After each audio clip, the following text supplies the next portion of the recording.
2016 FIFA ကမ္ဘာဖလားပြိုင်ပွဲရဲ့အလှဆုံးဂျာစီဟာစပိန်၊ပိုတူဂီ၊အာဂျင်တီးနားတို့မဟုတ်ဘူးဆိုတာသင်သိပါသလားမှန်ပါတယ်ကမ္ဘာဖလားပြိုင်ပွဲရဲ့အလှဆုံးဂျာစီ9မျိုးကိုဖော်ပြပေးလိုက်ပါတယ်နောက်ဆုံးတစ်ခုကတော့ပြိုင်ပွဲတစ်ခုလုံးရဲ့အရန်အရဆုံးဂျာစီဖြစ်လာနိုင်ပါတယ်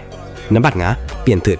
ကြော်ရှင်းပြီးကြော်ရှင်းနဲ့အစစ်ထမ်းမြင့်နဲ့ခစ်မီလဲပြင်သစ်ဂျာစီတွေဟာဇင်ခံမှုနဲ့ဘောလုံးကိုရောနှောထောက်တဲ့စတိုင်နဲ့အမြဲတမ်းထွက်ပေါ်လာပါတယ်နံပါတ်4မက္ကဆီကို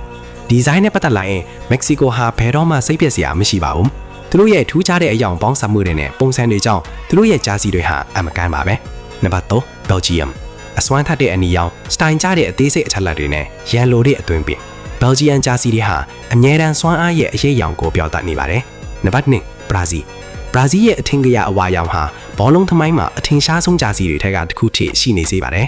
ရိုးရှင်းတန့်ရှင်းပြီးတနာအီလာပြီးတော့နံပါတ်1အနေနဲ့အာဖရိကမှာဒီဇိုင်းထူထားတဲ့အလှဆုံးပါဒီနိုင်ငံဟာသူ့ရဲ့ဂျာစီတွေနဲ့ဆင်တူးတဲ့သူ့ရဲ့ကစားပုံနဲ့လည်းအထင်ကြီးစရာပါပဲဒါပေမဲ့ဘာလို့လဲမချင်မှာပြောပြပေးပါ